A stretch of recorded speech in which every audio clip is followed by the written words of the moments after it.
Well, folks, today we get into some exciting news about Nintendo Switch 2 because we're talking about the technical specifications as officially provided by Nintendo, talked about by developers, and even given to us directly by Nvidia themselves. Things are pretty exciting in the world of Switch 2, I should know. I happen to have one sitting right here. Okay. You guys do with that what you will. It's not a real Switch 2. It looks pretty convincing, though, doesn't it? I mean, so does the dock. It's pretty cool. Anyways, what we're actually looking at here is official information about Switch 2 for the tech specs. Because, look, we've had all the speculation, we've had all the rumors, we've had all the leaks, and now we just get into what the system can actually do. And this is always exciting stuff for me to talk about. So before I dive in, I just want to tell you that we are giving away a Nintendo Switch 2 through the link down in the description or in the pinned comment. I wish everyone luck. We will pick a winner in the last week of May. Otherwise, let's go ahead and dive right in to the technical specs by first going to Nintendo's official website. So these are the technical specs as listed by the official website for Nintendo Switch 2. You can see it's approximately 4.5 inches tall by 10.7 inches wide and 0.55 inches thick with Joy-Con 2 controllers attached. The maximum thickness from the top of the tip of the controller sticks to the protruding parts of the ZL/ZR buttons is actually 1.2 inches. The weight is approximately 0.88 pounds or 1.18 pounds with the Joy-Con 2 controllers attached. The screen is capacitive touch, 7.9-inch wide color gamut LCD screen, 1920 by 1080p, HDR10 support, VRR, and up to 120 hertz, which I just have to pause to say here. Variable refresh rate. They didn't talk about it in the Direct. I'm so glad it's there. That's going to make things so much smoother when frame rates are all over the place in games. Thank you, Nintendo. And it looks like, based on all the hands-on impressions out there, that everyone seems to be pretty happy with the screen. I mean, yeah, it's not quite as good as an OLED screen, of course, but it's at least as good as some of the best LCD screens we have seen in gaming handhelds to date. Coming back in here, the CPU and GPU, which we'll get into in a moment, because it says a custom processor made by Nvidia. Again, we will get to the Nvidia stuff because they talked as well. The storage is 256 gigabytes. We have the wireless LAN or Wi-Fi 6, Bluetooth, HDMI, supports PCM 5.1-inch stereo, built-in microphone, power button, 2 USB-C ports, all this stuff, okay, right? This is technically revisiting some information we went over a couple days ago, but considering that was a half-hour-long video and we're talking specs today, I wanted to make sure I went over it properly because next up we have NVIDIA, and I think we needed the context of some of that to really get excited for the NVIDIA stuff. So let's go ahead and look at what NVIDIA said in a blog post. This is Nintendo Switch 2 unveiled on April 2nd. Don't care about this stuff. They're getting into just the basic stuff we already know. AI and ray tracing. So let's get into the real meat of this. The new RT cores bring real-time ray tracing, delivering lifelike lighting and reflections and shadows for more immersive worlds. Tensor cores power AI-driven features like deep learning, super sampling. There's your confirmation of DLSS, folks. Boosting resolution for sharper details without sacrificing image quality. That's right, Nintendo may have some customized version of it, but it's still DLSS, not like PlayStation trying to rebrand it to, like, what are they rebranded to? PSSR or something, which had to do with FSR, of course. Anyways, getting back into this, Tensor cores also enable AI-powered face tracking and background removal in video chat, use cases enhancing in social gaming and streaming. With millions of players worldwide, the Nintendo Switch has become a gaming powerhouse and home to Nintendo's storied franchises. Its hybrid design redefined console gaming, bridging TV and handheld play. Now we get to the more power aspect. With 10x the graphics performance of the Nintendo Switch, the Nintendo Switch 2 delivers smoother gameplay and sharper visuals. Tensor cores boost AI-powered graphics while keeping power consumption efficient.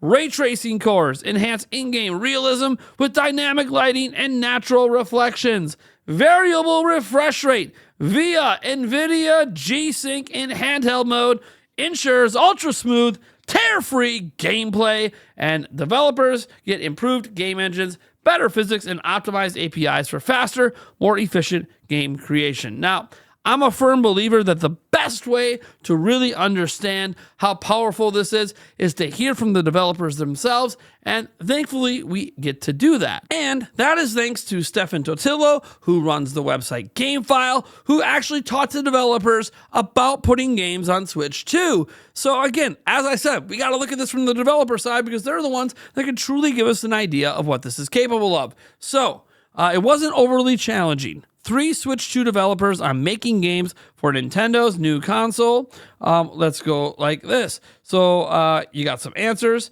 So here he says, at the showcase, not far from where Nintendo had set up stations to run Metroid Prime 4 Beyond and Nintendo Switch 2 Welcome Tour, I found some systems running the Switch 2 version of a recently released strategy game, Civilization 7. That game already runs on PC and other consoles, including the original Switch, where it operates at a very low spec. On Switch 2, it ran nice and snappy. It looks sharp too. The horsepower of Switch 2 made Civilization 7 graphics team extremely happy.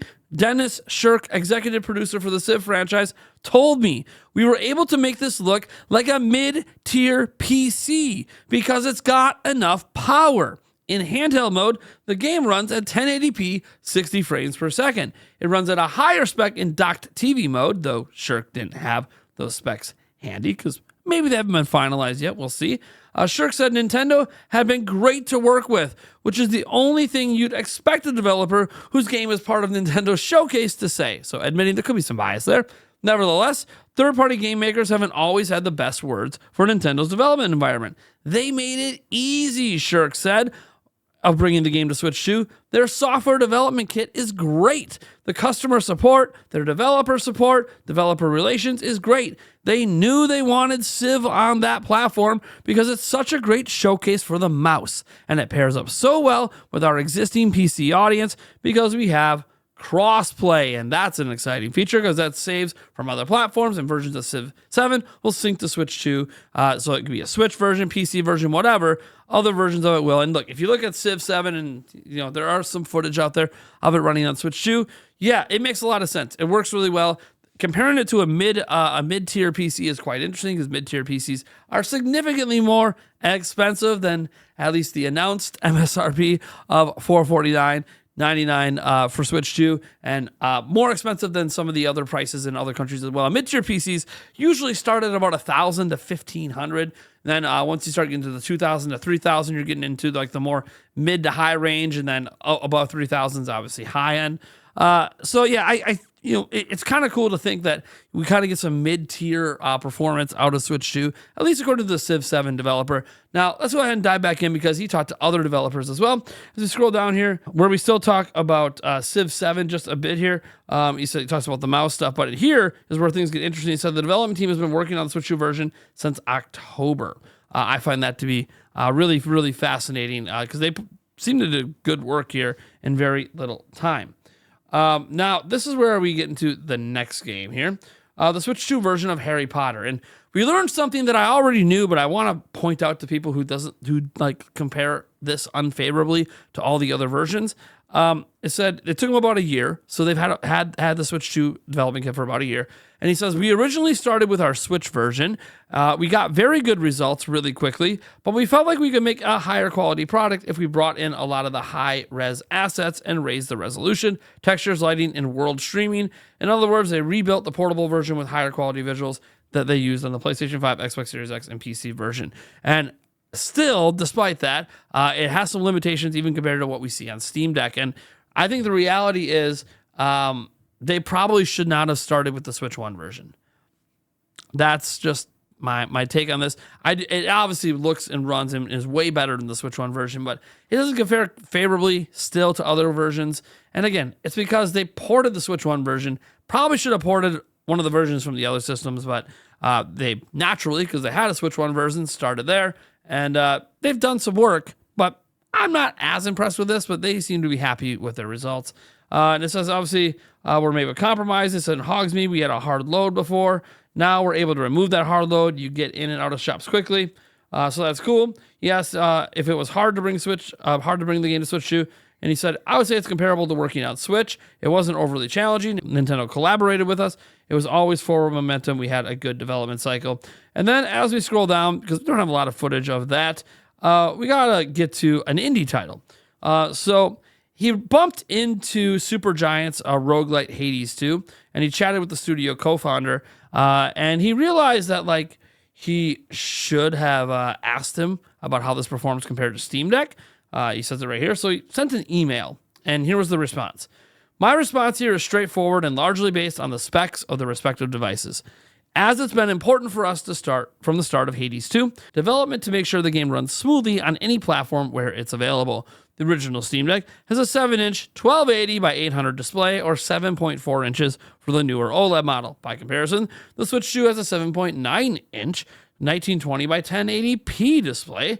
As another data point, the original Nintendo Switch has a 6.2 1280 by 720 display. Our game runs at a target 60 frames per second on each of those devices. Kind of funny because they're basically just being like, we're not gonna give you what you want, but we're just gonna. Our game isn't here yet, right? Our game hasn't released, but we are gonna say, hey, it runs at what you want it to run at on these devices, the maximum resolution, the maximum frame rate. Would have been cool if you talked about docked mode and been like, yeah, it docks and runs at 4K 60. So does our game. That probably is true for Hades 2. I want to admit Hades 2 isn't something that's really going to push Switch 2 anyways. He literally said it's going to be at native resolution on the Switch at 60 FPS. Lets you know, it's not a game that really pushes things, but it's still exciting. And just to throw in a little bit of the context here he has at the end. So Nvidia made the chips for 2017 Switch and the 2025 Switch 2 10 times more powerful. Richard Ledbetter from the Video Game Tech Analyst Collective Digital Foundry offered this initial Switch 2 performance take. Personally, I went into the presentation expecting a machine with overall performance in line with Steam Deck, but early indications do suggest something more potent, at least in the docked configuration. So that is pretty cool. And this just gets into the pre-order situation, which is a topic for a different video that we already made. So I am actually really excited by a lot of this stuff. The whole fact that like 10 times more GPU, more powerful, more graphics performance than a Switch. Like, guys, this is where we get into the joke. Like, this thing here, this Switch 2, is 10 Switch 2 or 10 Nintendo Switches duct taped together. I kind of find that funny. That's obviously not how it quite literally works, but I'm pretty excited by the prospects of the Nintendo Switch 2. Remember, a lot of the hardware leaks we had in the past talked about 12 gigabytes of RAM. I would have loved to get some like exact like CPU, GPU stuff. Would have been cool if Nvidia would have gave us that. But you know what? We did get a lot of good stuff here. We got some insight from developers on what it's like to work on. And look, it seems like hands-on impressions are glowing. It seems like the developers are happy. And right now, the only thing unhappy are consumers that, one, haven't touched it yet, and two, have no idea how big of a hole in the wallet Nintendo's about to make this thing, especially considering recent news and events. We'll see what happens. Maybe Nintendo lowers game prices. Maybe they don't. Maybe they lower the console price. Probably don't. But that's where we stand today. So my wallet is barely ready for the next generation of Nintendo, but I am really excited about it. The games look fantastic, and I can't wait. So you know what, guys? We got to talk about game news and other stuff coming up. But for right now, that is the specs as they stand today for the Nintendo Switch 2 and how the developers feel about it. So thank you so much for tuning in. I am Nathaniel Rufflejance, and I will catch you in the next video.